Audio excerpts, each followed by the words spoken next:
Konfermata l-istorja li kien żvela Net News, il-Partit Laburista mhux se jħalli li deputati tal-backbench jikkontestaw għal kariga ta' deputat mexxejja l-affarijiet tal-partit kif kienu għamlu b'suċċess Konrad Mizzi u Chris Cardona.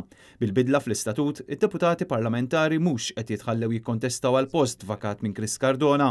Kif żvela dan l-istazzjon jimilu, il-mexxej Laburista mistenni jimbotta uffiċjal partikolari qrib tiegħu u li jenu fil-ġlieda leadership għaliex kien wieħed minn ta' Muscat biex jieħu post Cardona illi fl-aħħar xhur ma kienx ħlief ta' problema tmexxija ta' Roberta Bela.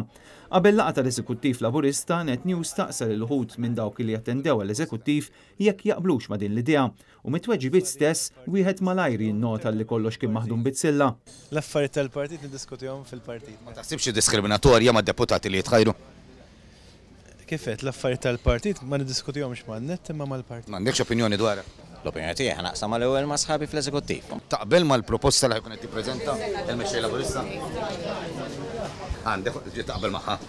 Ma taħsibx diskriminatorja lejn deputati oħrajn? Diskriminatorja għal xiex? Għax issa jkun li jkunu jridu joħorġu ma jistgħux ħabba il-mozzjoni. Interess tal-partit huwa differenti. Mhux għax il-mexxej jrid wieħed partikolari, allura nagħlaq il-bib għall-oħrajn. Le, ma jridx wieħed partikolari, ma naħseb tkun pożittiva. Nemmen illi jekk ma jkunx deputat, jista' jagħti aktar ħin lill-Partit Laburista. Xi ħaġa li ħankunu qed niddiskutu llum. Dak li jiġi diskuss hawnhekk jibqa' ħaniddiskutu l-ewwel flimkien. L-istatut qabel kien hekk u nemmen li għandna nerġgħu mmorru għal pożizzjoni. Mhux diskriminatorja ma Naħseb li l-ewwel natendi għal laqgħa tal-Eżekuttiv, ikun hemm diskussjoni, jiena naqbel ħafna ma' dak li jgħid il-Prim Ministru. Dan l-istazzjon kien ilu numru ta' ġranet jagħmel pressjoni li tmexxija tal-Partit Laburista biex tiġi pubblikata litra tar-riżenja ta' Chris Cardona. Il-mexxej Laburista kien qal li litra tinsab għand is-Segretarja tal-Eżekuttiv u s-Segretarja tal-Eżekuttiv qaltilna biex inkellmu lid-Direttur tal-Komunikazzjoni tal-Partit. U hekk għamilna, staqsejna lil Ronald Vassallo. Litra ħad tkun diskussa anke fl-Eżekuttiv issa? Litra, eżatt. Tkun preżentata l-Eżekuttiv?